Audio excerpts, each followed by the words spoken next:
3 sıra düz ördüm arkadaşlarım. Şöyle yapalım. Şimdi azaltalım. Şimdi bir örüyoruz. Pardon, özür dilerim. 4 örüyoruz, bir azaltıyoruz. 1 2 3 4, bir tane azaltalım. Sonra devam edelim. 1 2 3 ve 4. Bir tane azaltalım.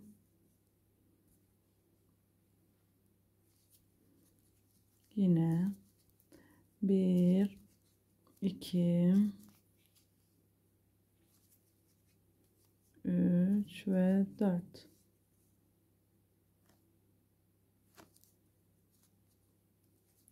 Bir tane azalttık. Şimdi sırada 3 ör bir azalt var. 1 2 ve 3.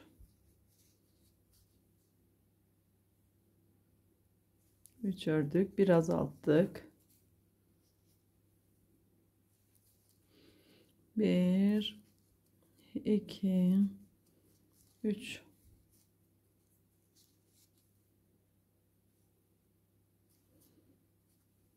Bir azalttık. 1 2 ve 3 ve bir azalttık. Şimdi yeni sıramız, 2 öreceğiz, bir azaltacağız. 1 ve 2.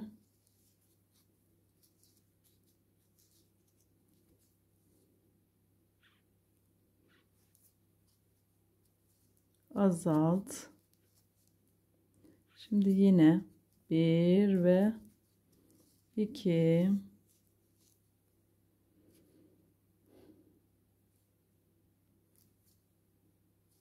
Azalttım.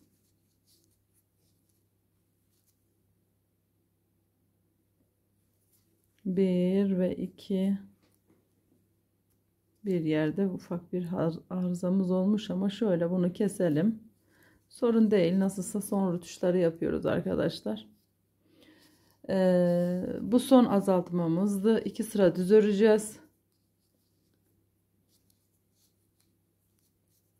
2 sıra düz öreceğim. Şu şekilde.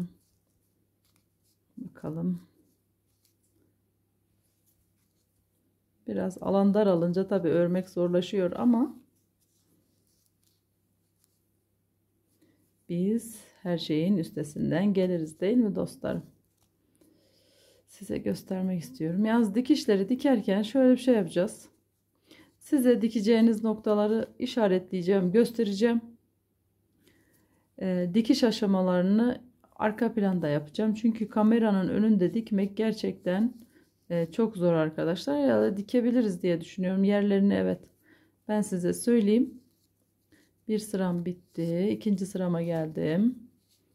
2 sıra düz demiştik. Yine 1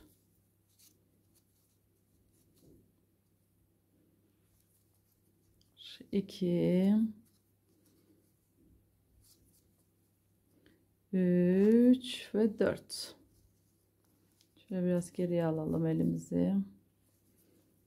5 6 7 ve şu an bende galiba 8 tane sık iğne kalmış ama olsun. Şimdi bir tane daha ilmek kaydırdım, bir zincir çektim ve dikebileceğim kadar ipliği bıraktım. Böylelikle kulağımızın diğer tekini de örmüş olduk gördüğünüz gibi. Şimdi şu boynuzu da örelim birlikte. 2 4 6 7 sıra örmüşüz galiba sarısından. Hemen gösteriyorum. Yine sihirli halkamızı oluşturalım, vakit kaybetmeyin siz de. söyleyeyim. Sihirli halkamızın içerisine 6 tane sık iğnemizi dolduralım.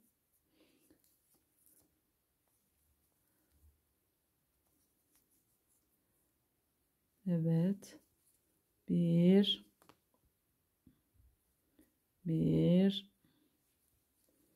2 3 4 5 ve 6 ve bunu iyice bir sıkıştırdık.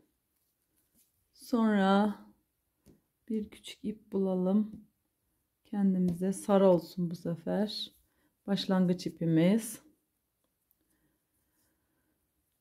Şöyle araya yerleştirdim. Şimdi bir öreceğim, bir arttıracağım arkadaşlar.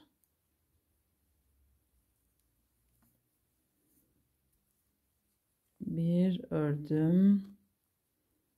Bir arttıracağım. Sıra sonuna kadar bunu tekrarlayacağım.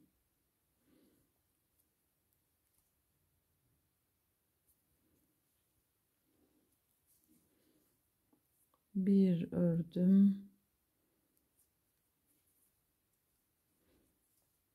Bir arttırdım.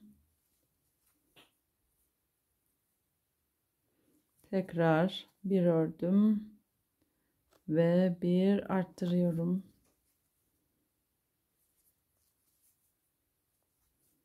Ve yine bir örelim ve bir arttıralım.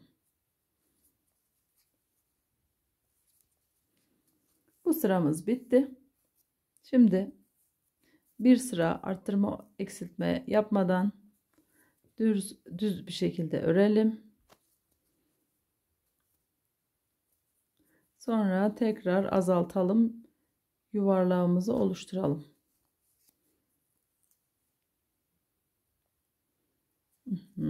Böyle. Şimdi tabii bu ipliğin rengi kahverengi olunca biraz zorlanabiliyorum arkadaşlarım. Biraz da örgüyle aramda tripod olduğu için mesafe görme açısından da biraz beni zorluyor. Dikerken de böyle zorlayacak. O yüzden size sadece ufak tüyolar vereceğim. Eminim benim arkadaşlarım bunu yapabilirler. Şimdi yeni bir sıradayız. Bu zamanda da ne yapıyoruz? Bir tane düz örüyorum. Bir tane azaltıyorum.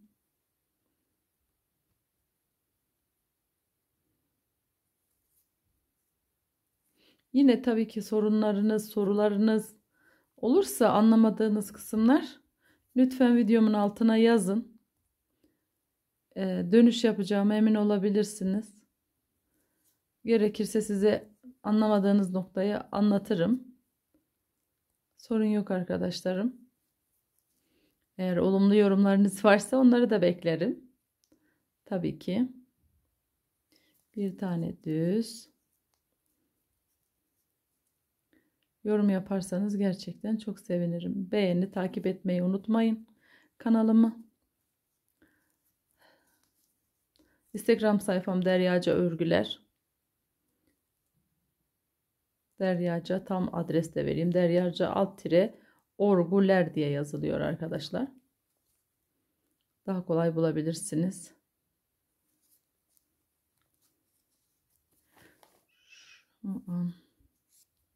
Evet, yeni sıradayız. Bu sırada da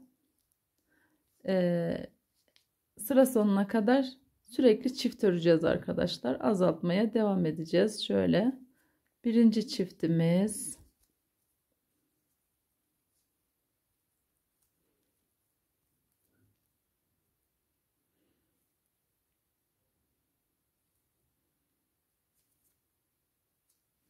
İkinci çiftimiz. Sıra sonuna kadar azaltacağız.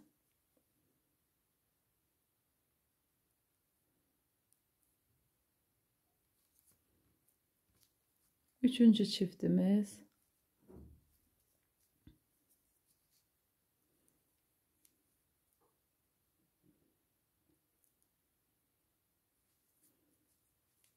Dördüncü çiftimiz.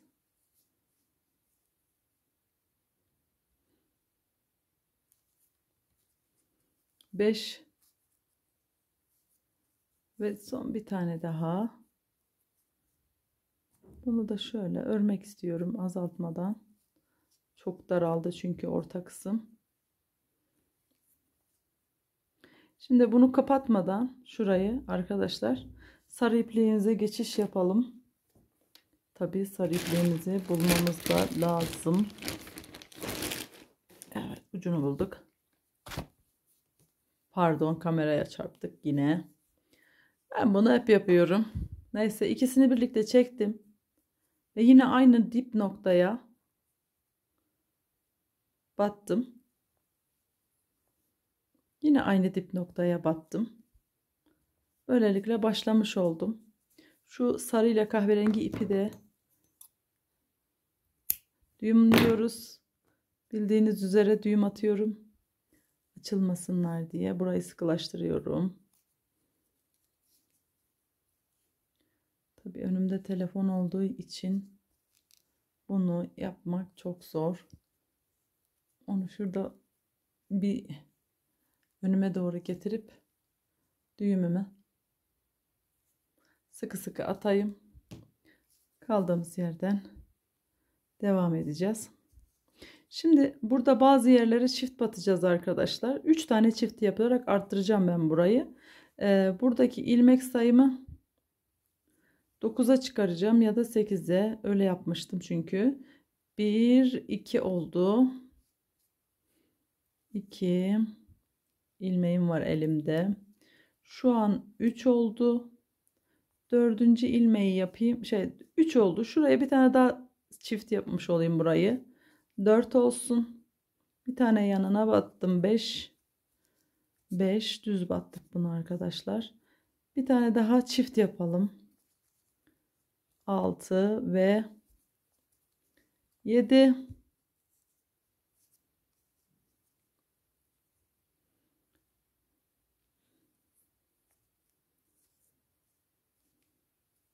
Sekiz olsun. Tamam, böyle olsun. 8 tane. 8 de diğeri hatırlıyorum. Diğer boynuzumuzu da. Şimdi döne döne öreceğiz arkadaşlar. Yeni sıradayım. Kahverengi ipimi buraya koyayım sıra başıma.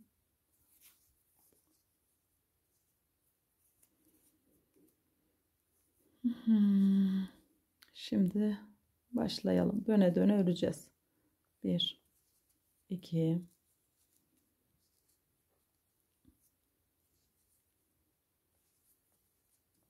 3 4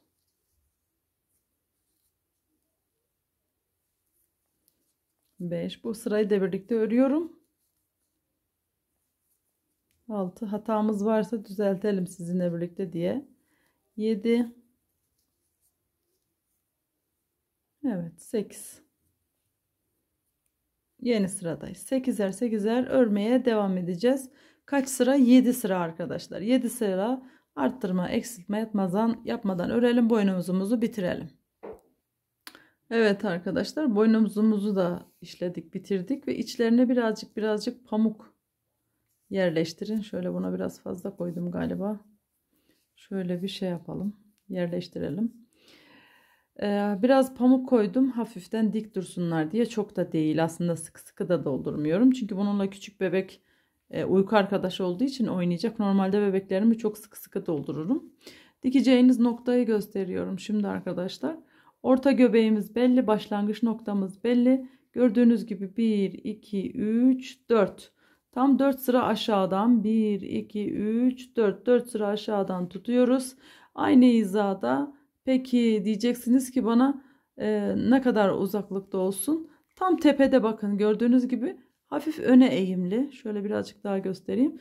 4 sıra aşağı ve hafif şu şekilde tam arkaya parmağımı koyduğumda görüyorsunuz durması gereken boynuzun noktayı. Bunu buraya dikelim. Sonra da yan tarafa kulağını dikmek kolay oluyor arkadaşlar.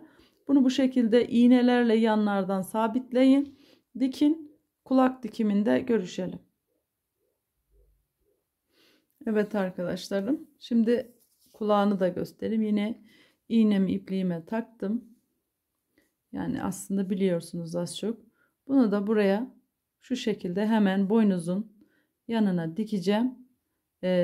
Ağız dikmeyi büyük kafada göstereceğim. Çünkü bunun ağzını diktim. Zaten gördüğünüz gibi hemen aslında onu da dikebilirim kendim. Size de şu şekilde şuralardan ağzın içerisine biraz pamuk koydum.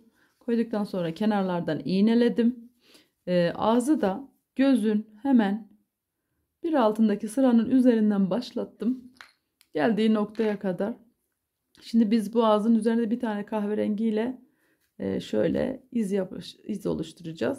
Ondan sonra kafamız, çıngırağımız bitmiş olacak. Çıngırağı da sonra alacağız. Şuraya şöyle biraz daha geri alayım. Bunu da buraya bu şekilde dikeceğiz. Çıngırağımız tamamlanmış olacak. Zaten büyük bebeğimiz de bitmek üzere. Dikişleri kaldı sadece. Kolların, bacakların yerini de hemen gösteriyorum. Bu böylece videomuzun sonuna gelelim diyelim. Evet arkadaşlarım, devam edelim.